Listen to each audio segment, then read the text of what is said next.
Bonjour, je m'appelle Sylvain Médéo, je suis le responsable informatique de Taux Agglomération. Donc l'objet de cette vidéo, c'est de vous présenter le nouvel outil qui a été spécialement développé pour le conseil de développement de Taux Agglomération. Donc la demande initiale consistait en fait à réaliser un outil, une sorte de plateforme collaborative qui permette aux membres du conseil de développement d'échanger des idées, de l'information, de pouvoir communiquer simplement au travers des différentes commissions, et puis d'avoir une sorte d'annuaire et de calendrier des différents événements à venir. Donc cette plateforme que je vais vous présenter, elle s'utilise au travers d'Internet. Donc vous lancez votre navigateur Internet favori et vous rentrez l'URL extranet.to-aglo.fr/c2d. Donc pour plus de simplicité, je vous invite à placer cette URL directement dans vos favoris, de telle sorte que vous n'ayez pas à systématiquement rentrer cette URL. Donc on vous confiera un code et un mot de passe qui vous permettront, en fonction des droits qui vous seront alloués, d'accéder en lecture simple ou en lecture-écriture aux différents contenus.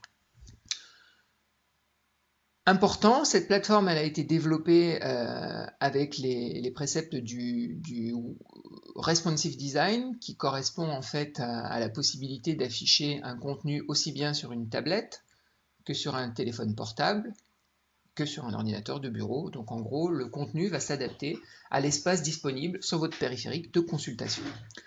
Donc le conseil de développement, lorsque vous connectez sur sa plateforme, vous tombez sur cette première page où vous pouvez, en cliquant ici, tomber sur la vidéo que vous êtes actuellement en train de voir. Donc là, évidemment, ça n'aura pas un grand intérêt d'aller regarder. Donc, l'espace collaboratif.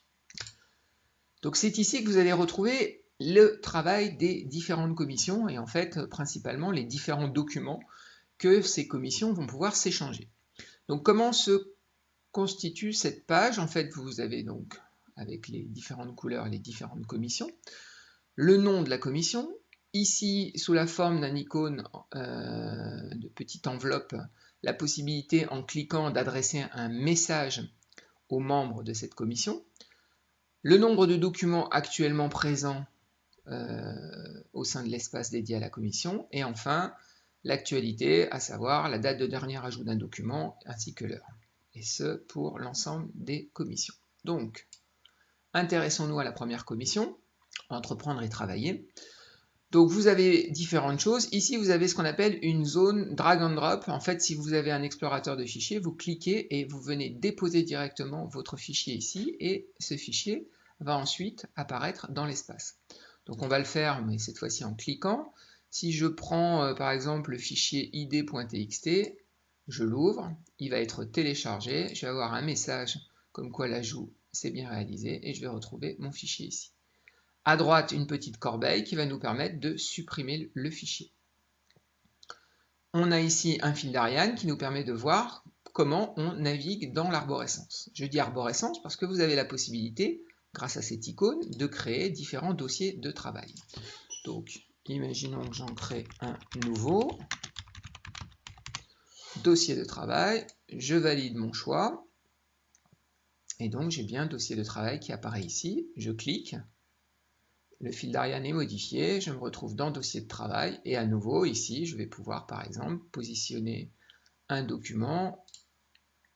C'est parti, le document est positionné, on voit son nom, sa taille, le type de document, ce qu'on appelle le type MIME, c'est important dans la mesure où ça permet d'identifier l'application qui va pouvoir ouvrir ce type de document, ainsi que la date de création, etc. etc. Je reviens à l'index au travers du fil d'Ariane. Si je recherche dans des documents un document particulier, par exemple rapport, je vais avoir un filtrage qui s'opère. Alors le filtrage ne s'opère que sur les dossiers, que sur les documents du dossier courant. Il ne fait pas une recherche qu'on appelle récursive. Lorsque l'on a traité les différents documents, on a la possibilité de revenir au sommaire des commissions et basculer sur une autre commission où on va retrouver exactement le même type de fonctionnement. Deuxième menu, le menu publication. Alors vous n'allez pas être surpris, en fait c'est exactement la même interface.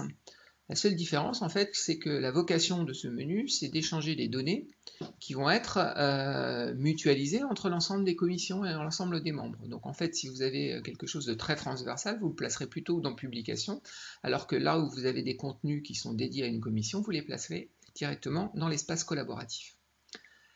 L'agenda, qui vous permet de suivre l'activité des différentes commissions ou l'activité du conseil de développement, à savoir les prochains événements à venir, avec ici aussi la possibilité de créer et de modifier en fonction des droits qui vous sont alloués. Donc si je veux modifier par exemple ceci, je viens là et ensuite on se retrouve avec la possibilité d'intervenir sur la date, sur l'heure de l'événement. Donc là, je vais refermer. Lorsqu'on veut créer un nouvel événement, on va sur le bouton plus, on donne un titre, un lieu, une date, une heure, et on peut éventuellement choisir la couleur pour donner un niveau, on va dire, d'importance par rapport à chacun des événements. Troisième option, je dirais même quatrième option, l'annuaire, qui reprend l'ensemble des membres du conseil de développement. Donc là, vous avez la possibilité de faire une recherche, par exemple, alors quel que soit le contenu, si vous recherchez toutes les personnes qui sont présidents en termes de fonction, ben vous allez retrouver et vous allez avoir la possibilité, lorsque ça ne tient pas sur une seule page, de naviguer entre les différentes pages.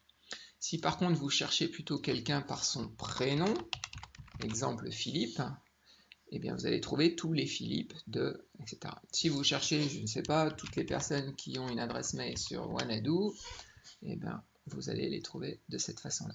Donc c'est très facile à utiliser, on retrouve toujours le même fonctionnement. Le bouton plus permet de créer un nouveau membre lorsque vous disposez des droits d'écriture, et puis la possibilité de modifier un membre, le cas échéant. Donc voilà ce que je peux vous dire sur cette plateforme, donc qui est relativement simple à utiliser. Donc lorsque vous l'utilisez à partir d'un espace public, n'oubliez pas de vous déconnecter pour que en fait il n'y ait pas de, on va dire, pollution qui puisse arriver avec une personne mal intentionnée. Et je suis à votre disposition si vous avez besoin de tout complément d'information. Voilà, merci pour votre attention. Au revoir.